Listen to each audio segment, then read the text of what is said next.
Hello everybody, welcome to Planet FPL, the world where everything revolves around Euro 2020. My name's Suj. And my name is James. Bit of a morning after the big event type scenario for England, but we didn't win anything yesterday. I think that's the most important thing to think about. Sport. Yeah, no, I mean, if we go out in the next round to Ukraine, that Germany victory will be forgotten very, very quickly. Yeah. Very quickly. I mean, I'm just not getting too carried away. It's nice to have a Saturday night quarter-final to look forward to. Semi next week. Would it be Tuesday or Wednesday next week? Wednesday semi, following Sunday final if we keep progressing. But yeah, Euro 2020. More than a fucking semi next Wednesday if we win Saturday, mate. Yeah, full on, mate. Yeah, it's taking shape now. Quite nicely. We'll talk about the two games yesterday. Will we? And a little bit talk about one of the games. Yeah, a little bit of fantasy, although to be honest, it didn't particularly work out too well for me. Although Forsberg did get me returns, so can't argue with that. But then Forsberg and Olsen are now out for me. But you got wild who cards. cares? It doesn't matter, right? I got a wild card. Yeah. Oh, it's a 30k at the moment. So. Oh, I've got no team left in Euro Fantasy, but, you know. How many players you got there? First world problems, mate. I'm 678th overall, so. Yeah. I'm down to 7. Okay.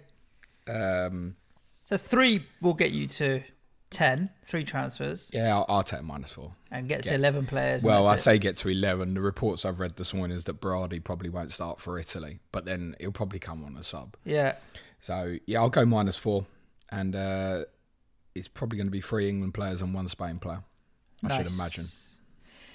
England-Germany yesterday, we won. It was a bit slow and dull and boring. Jesus. I found the first half really slow. Me and you exchanged 2 messages. You messaged me at half-time, went, it's a bit slow. And what did I message back to you? You said we're doing all right. We're doing all right. Yeah, but it wasn't like... I'm going to take a victory and a result over a performance any day of the week. I couldn't care less about the performance because we won. But it was a bit... I just felt it was quite a slow game. I was very surprised to see in the second half that Germany had more of the ball. It didn't feel like Germany had more of the ball. But I suppose you do get games like that where you feel the team that has the majority of the possession, if they're just keeping it at the back and not really doing anything with it, it's almost unnoticed, whereas the team, when they attack with the ball and do better, you feel, oh, they've had more of the game, when in reality they haven't had more of the possession. But it felt very slow from England in that every pass they were making quite often could have been made a second earlier because the pass was already there or visible to them, and just took that extra second or two to make the pass and didn't move the ball as quickly as I would have liked, other than when Saka got on the ball because he's a live wire. It just felt a bit slow and controlled, but not exciting. Are you happy this morning? Yeah. Sure? I don't come across it. I just think if we don't carry on and keep going through the competition, that victory yesterday will get forgotten very quickly. But yeah, it was good. Look, Kane got on the score sheet, was good. Sterling's obviously clearly player of the tournament. So for our English... You mean Raheem Sterling, who everybody English still hates? Player of the tournament, I should say, rather than player of the tournament. He probably has to be, actually. And it was solid all round. It was good, and we've got a good run now to the final. But I also didn't think Germany were up to much yesterday at all. No, I described them, once we knew we had them last week, I described them as being the most dysfunctional team that we could have got. And this is not a world-class Germany. Nah, not in the slightest. And you're right in terms of lowering the expectation. Yes, we have to remember that. This isn't the Germany of 2014 we've just beat. I think they're in an interchangeable kind of transition period. Obviously, Lowe's going, Hansi Flick's going to come in. They're going to change the way to play. They will be a force in 18 months, I would have thought. They've got a lot of good young players. It's probably the end of the road for people like Thomas Müller, if he hasn't been killed once he gets back to Germany for missing the big chance. Have you seen the videos circulating of the Germans in their fang parks? Nah. As he goes through one-on-one. I could spend hours looking for them, mate. Yeah, I mean, we all thought he was going to score. Actually, I thought he was going to miss. I shouted he's going to miss this. I thought Kyle Walker was going to get him. Jordan Pickford had to make some saves as well, Yep. especially the Havertz effort was Shout a out blinding save. Shout out to. I actually think it was going over, but he has to I save think it. it was going to hit the underside of the bar and go in. Really? Yeah, I thought it was going to hit the underside and drop in. He has to save it. It's great reactions. The Yeah. save from Werner in the first half It was good. Yeah. Old Little Arms deserves a shout out because he's not for the first time. He's doing quite well for England. He is. We have to remember, again, a kind of hark back to pre-tournament where I spoke so much about this being the crucial game. And if we won this game, obviously long before we knew who it would be, but we knew it was probably going to be Germany, France or Portugal, that if we won this game, we could go all the way. Irrespective of if we could have been playing Spain or, I mean, we've got Ukraine. I mean, it's almost unthinkable to not win that game on Saturday now, if we're honest. I mean, we talk about it a bit. They come out of that game last night battered and bruised. Yeah. Probably, there's every chance they wouldn't have gone through, but for the red card, we'll speak about that as well. Yeah. We have to remember that since 1966, England in 90 minutes in knockout football have beaten Paraguay in 1986, Denmark in 2002, Ecuador 2006, and Sweden 2018. That is it. Paraguay, Denmark, Ecuador, Sweden are the only 4 teams we've beaten in 90 minutes in knockout tournament football in the last 55 years. So for England to beat a major nation in a knockout match in 90 minutes does not happen, and it's happened. And therefore it's one of the biggest wins in English football history, in my opinion. Yeah, I think although I sort of had the feeling through the first half and all the way up to 75 minutes, because I even said that 75 minutes, everybody stick your money on a 0-0 here, because it didn't really feel like it had got to that feeling, I think. And there's so much talk before the game about extra time and penalties. That I felt like the players had got it in their heads that this is going to extra time and penalties before the game had even kicked off, because there was so much talk about penalties. It can play on your mind and you're thinking, oh, this is going to go to penalties. I just thought at 75 minutes, it's like, this is going to finish 0-0. Get your money on a 0-0. And that was literally a few minutes before we scored, and the game completely changed. But I think England deserved to win it. Overall. Yeah. It was a 50-50 game, let's be honest. We provided more attacking threat. We had more impetus. When Sterling and Saka got on the ball, I thought they drove a little bit more, and we felt more like we wanted to win it in the 90 than Germany did, and had a little bit better quality. So I think England did deserve to win it by the end. Jack Grealish coming on, I wouldn't call it a game changer, but it did change the dynamic a little bit. Just the control. He's just so good on the ball. Although he did lose a couple of misplaced first touches, but he did a brilliant interview after the game. He said, "I came on and I couldn't stop slipping originally, and his first couple of touches weren't great." They weren't, but you know, at that top, the weight of pass is just phenomenal. I think his introduction as well played a pivotal role in obviously both the goals, but also give Luke Shaw a little bit of freedom to think, well, if it's going into Grealish, we can trust him on the ball. I can go a bit more. Yeah, obviously wants to come inside and stuff, and Luke Shaw obviously had a predominant role in both goals, as did Harry Kane and Raheem Sterling as well. It was the combination of those 4 that has ended up winning the game for England. Southgate's interview with ITV's Gabriel Clark after the game was fascinating, in terms of, and all across listening to the England interviews back, there's very much we're delighted, it's a big moment, feet on the ground kind of attitude, which is exactly what you want. Southgate said to Gabriel Clark, I knew with the team that I picked, if we didn't win, I was dead. Yeah, and that's fair. Do you think he'll stick? I don't think anyone does think he'll stick with a back 3 against Ukraine.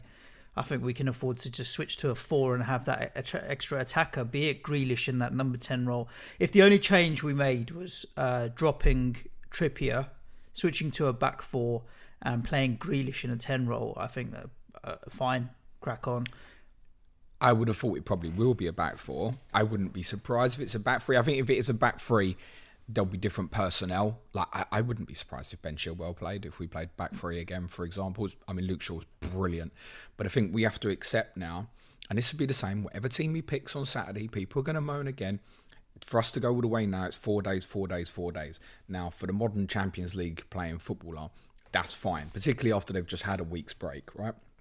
Southgate spoke about the fact, he admitted afterwards that he knew all along that if England were going to play Germany, would play a back three. And the tactical feature for him, which was crucial to what England did yesterday, was the aggressiveness of the wing-backs to make sure that Goossens and Kimmich didn't have a major role to play in the game, and they didn't. It meant that England had certain weaknesses in central areas. You think of like Havertz's pass into Werner's chance in the first half. But in terms of the wide areas, Germany's best performance was obviously the Portugal game, and they kept doing Portugal over with switcher plays. Yep. It didn't happen yesterday. No, not at all. And from a tactical point of view, it nullified Germany's biggest threat. And it allowed us to obviously use ours. Now, we were a bit short of numbers at certain times going forward. Harry Kane, I know people go, oh, he's dropping deep. I want him to drop deeper. Yeah, when he dropped, I was watching even more the game so against the back 5 or three. 6 Come people. away from them. There was a moment in the second half where he dropped deep and he played a through ball, and everyone was like, "Good, finally, he's actually picking the ball up deeper." I think a lot of people are looking for Harry Kane now to drop deep and pick the ball up and get on it a little bit more. Just gives a bit more domination of the ball in midfield areas. Yeah. One of the things that can happen, obviously, in that system is you can lose dominance of the ball. I think it's set up brilliantly for counter-attacking football. But 3-4-3 teams tend to sometimes lose domination of the ball. And when you're playing against another back three, if your centre forward can drop in, it gives you a man advantage, right? I was concerned at the start of the game. I think most people watching the first 10 minutes were concerned because it very quickly became a 5-4-1, which has always been my fear of England in this system, is we don't have the ball, we retreat into a 5-4-1. But actually, it was a spell in the game where Germany had a lot of the ball. I think England obviously didn't want to be conceding an early goal. After that 10 minutes, we then had our own kind of 10-15 minute spell and the game became quite even. And when we actually got the ball back, it did kind of morph more into a 3-4-2-1, which the other benefit of that system is we've spoken about the distances between Kane and certain players in this tournament. Like Saka and Sterling were able to get close to him. Cutting inside a lot. Trippier particularly, great high positioning when we're in deep phases with the ball, really stretches the play. And I think that's something Luke Shaw's really improving at his game as well. We've done it. We did. 2-0. We beat the Germans. I'm looking forward to Saturday massively. I wish it was tomorrow, but I think the players obviously need the few days. They do. It was interesting that you said about, I could feel it was going to penalties. And I think that's probably got to about 65, 70 minutes. 70 is when I was like, And everybody thought the same. Was thinking the same. You start thinking. You get to through the your point mind. where not losing is more important almost than winning. Can be, but then they've gone and won it, right? Yeah, and I want the first mindset to be win the game in 90 minutes. If we can't win it in 90, then win it in 120, and if we can't win it in 120, then win it on penalties. Not just play out for the penalties, which is I think is subconscious. I don't think they're consciously doing it. I think they're subconsciously doing it. It's very different, but we went through. Where I was in the pub. Around 70-minute mark, the noise really increased. There was like that kind of sense of you kind of somewhere between expectation and nerves to like, I don't know, you just kind of will them on. They can't hear you singing in the pub and stuff, but you kind of do it for each other, I think, like, you know, keeping a positive frame of mind. And the songs really started going from about the 70th minute. And then obviously, I don't know if it was Grealish's introduction that kind of kicked off that positivity maybe amongst people. You see it in the fans in the stadium, everyone was cheering a substitution. I was very surprised that he brought him on. Obviously not disappointed in any way. Yeah, me too. I would say so, mainly because he was sitting in the stands like doing nothing 5 minutes earlier. Again, one of the things we said pre-tournament about Grealish was his ball retention late in games might be something that's really important to Southgate, and I think he realised that. He just draws players with the way he plays. As I said, it kind of opened up the game for Luke Shaw and stuff as well. When we scored, oh my God. Just limbs everywhere. I think when Kane picked the social ball up... Social distancing, sorry. When Kane picked the ball up, I thought we were going to score at that point. I mean, because he played it through to Grealish through to Shaw through. I just felt like we had... the move was set up to be finished. We managed to get, for the goals, the overloads that we were exactly trying to stop Germany having. Yeah, the second goal... when we had more players than them outnumbering them attacking, I was like, check myself. Oh, actually, yeah, we're going to score here. Like how it was a bit of a shock, the second goal, that we managed to get so many players further forward. But very happy with the performance. I think I just want to get on with the tournament now, because getting past Ukraine is not going to be easy, but we should do it. Then we'll probably have a very difficult game against Denmark. Very difficult game against Denmark. But we'll get to that if and when we get to that. Let's not get ahead of ourselves. Hopefully we'll talk about it Monday and not be talking about Czech Republic versus Ukraine as a semi-final of the Euros. The second game, Sweden-Ukraine, I drip watched. I didn't really watch with. I watched with a little bit of Forsberg in mind, just because of my fantasy team. And I tell you what, he's a player.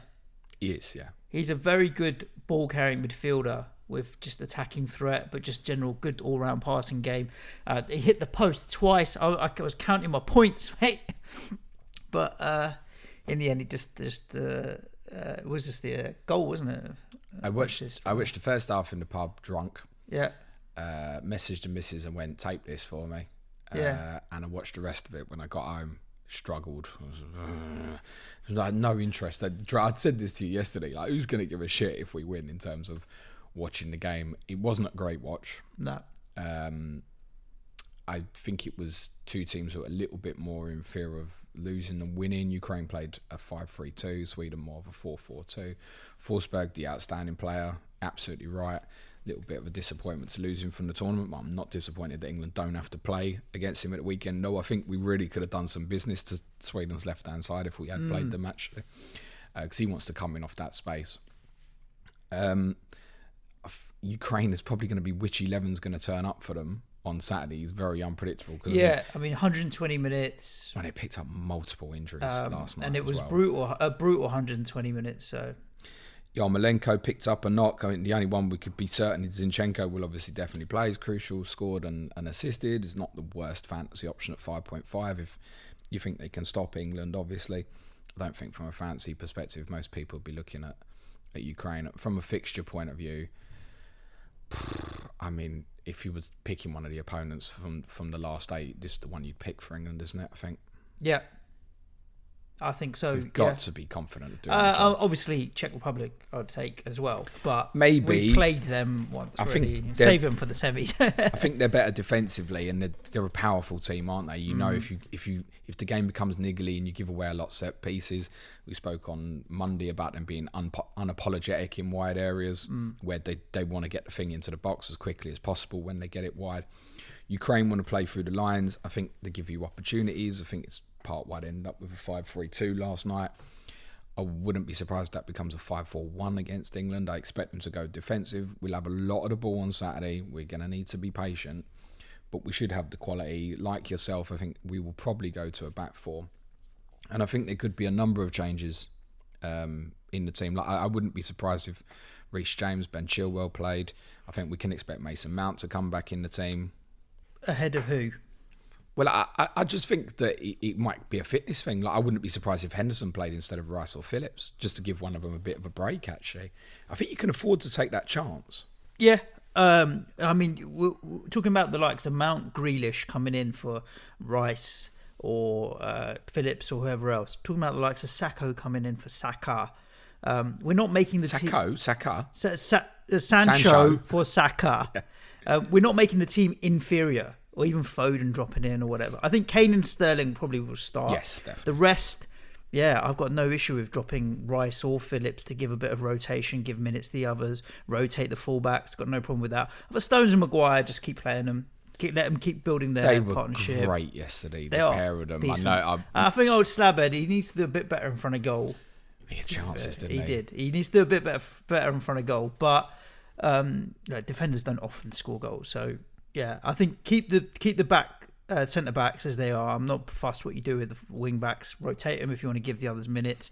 Central midfield, we've got options. Henderson, Mount could even play instead of Rice, Phillips. Then still play Grealish, Sancho, Sterling, and Kane. I'm open to the team being moved around like that for sure.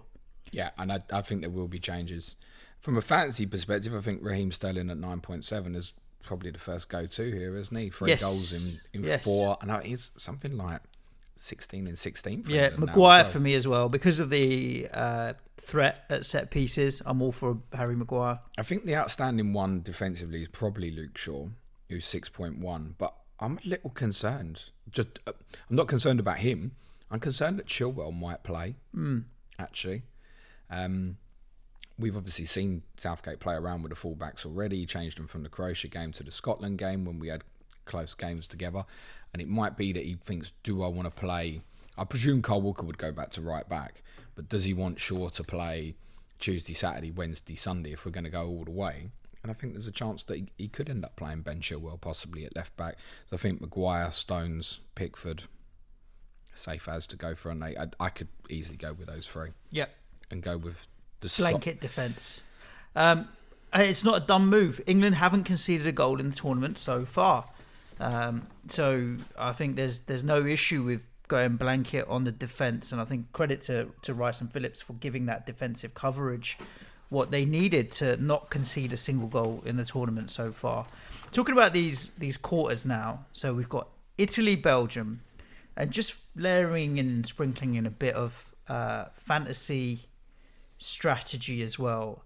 I feel like I might go 3 Italy, 2 Belgium, just to hedge my bets in case Belgium go through and Italy don't. On paper, Italy should go through, but Belgium got firepower. So Lukaku, Hazard, and De Bruyne, if we know who's fit and playing, they could easily score goals. So I think I might end up with Lukaku and another, depending on who's fit, and then Italy will be Immobile, Insigne, and maybe Spinazzola as well. I think if you're splitting for wildcarders, that's the game to split on. Remember, it's on day 1, day 2 as well. So I think the others, Spain, you go for Spain. I think England, you go for England. You probably go for Danish players versus the Czechs. So if you want to go for a split, definitely give me sort of 3 or 4 of one that's going to go through. I think, you split the Italy-Belgium game, and obviously you can sub out 3 or 4 of the shit ones the next day. I mean, Denmark will beat Czech Republic in my opinion. I mean, Mahaley, you would think so. Damsgaard, there's plenty there you could go with in the Danish team. I think a subplot from this game might be Danish games have obviously been high intensity, and they're playing in Baku, aren't they?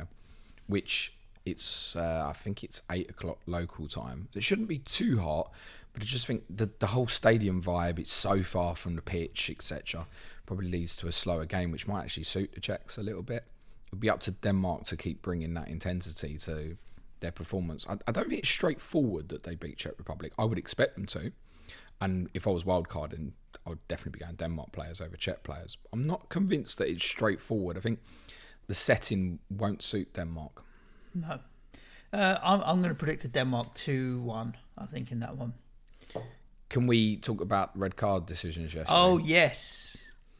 I think Calvin Phillips should have been sent off. If Ethan Ampadu was a red, then Calvin Phillips was a red. Calvin Phillips is worse.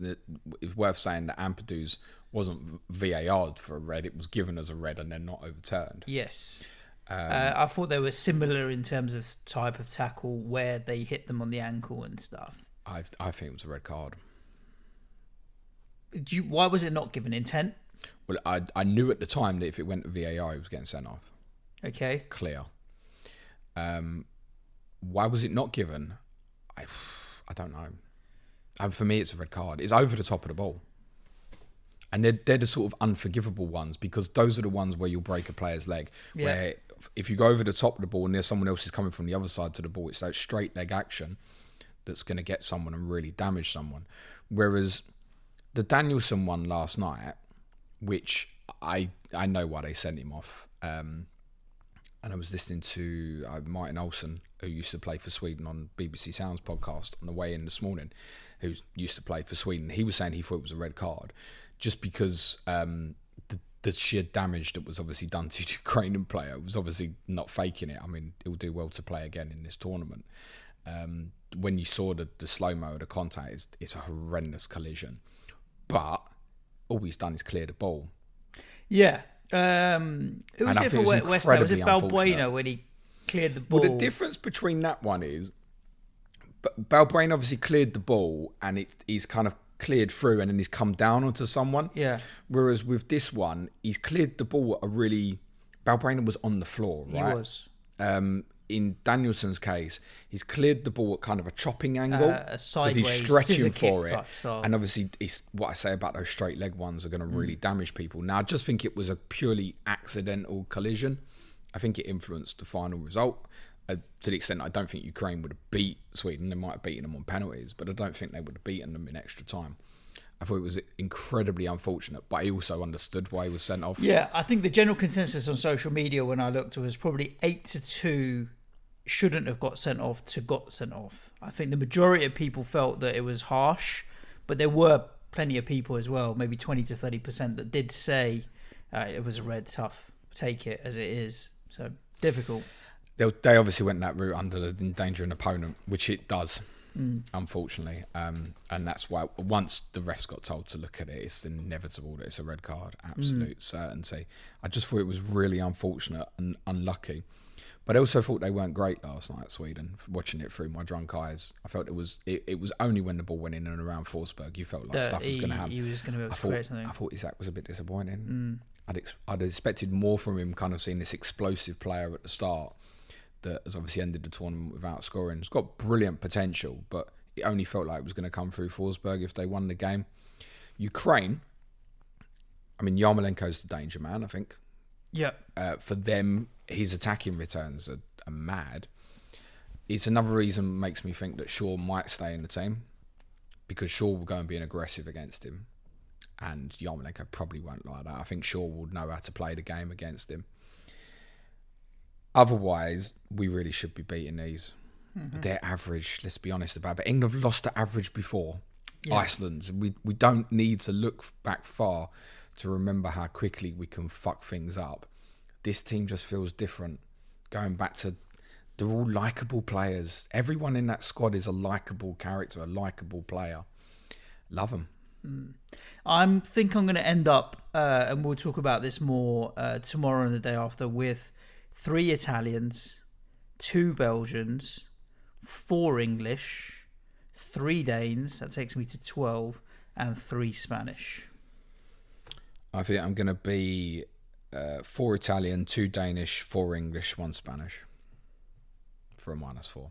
That would be your 11, and the bench will just be no fodder. Bench. There's no bench. Just be fodder. That's just an 11. Yeah, I think that's the route I'm going down at the moment. As I said, I don't think Berardi's going to start for Italy. I wouldn't be surprised if he still does, because I spoke about this yesterday in terms of like his structural importance to the kind of line of 5 that Italy have. Will Chiesa keep that structure? Who we think is going to come into the team? Good punt if you want to buy. I think for wildcarders, Chiesa's a good shout actually to go back to him. He's fit now. I would be looking to do what you're thinking, I think. I mean, I'll come up with a wildcard draft for the podcast on Friday, but I think, I'd be looking to split Italy and Belgium and then going all in on the other 3. Yep. That would be my thoughts. And if it doesn't work out for you, it ain't going to work out for anybody else either. No, Remember exactly, that. That's true. There aren't going to be Euro fantasy teams, unless people have got multiple teams, who are going to be knocking about with 4 Ukrainians and 4 Swiss. And I don't see people wildcarding into that sort of thing. Again, you might get people kind of hedge their bets. I don't know, a Spanish defender and a Swiss defender, for example, or Shaqiri and Sarabia, something like that. You might want to hedge your bets. I get that, understand that.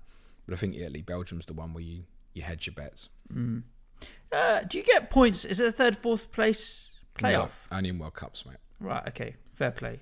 I was just curious as to whether or not that should come into my thinking. No, it's the most pointless game of all time that normally ends up being quite high scoring. And if it was a World Cup fantasy, you'd probably captain someone in the 3rd, 4th playoff rather than the final. Yeah, no, you probably would. No 3rd, 4th place in Euros. So once your team's out, A definite advantage, obviously, at this stage for those who have got that wild card, because I mean, there's definitely people who've lost. I've lost 7 players. I've definitely seen people who've lost like 9s and 10s 1, 2, 3, of players. 4. I've lost 8. That's 9. I've lost Depay, Wijnaldum, Dumfries, Pogba, Kimpembe, Benzema, Forsberg, Olsen, and Goossens. So I've obviously lost 3 French, 4 Dutch, and Goossens. And it's very conceivable that someone out there has been so confident that Germany beat England, went with 12 players from Holland, France, and Germany. I think that's possible. Someone out there will be 12 players down with no wild card left. Yeah. Thinking, do I even want to log in? No, you probably don't. Like, there's only 5 match days left now. Just ride it out, finish the game. Yeah, of course. Yeah. I mean, again, I had a few DMs yesterday. Why had people DMing me about FPL when England are playing? When you sign up your FPL content, I ain't fucking thinking about it till England are out, honestly. So, yeah, after that.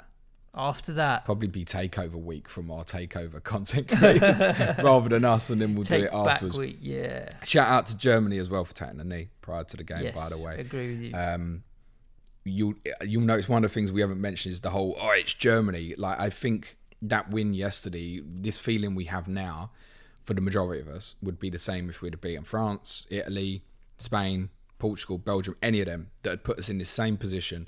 We'd feel the same, having beat a big nation in a knockout match of a major tournament.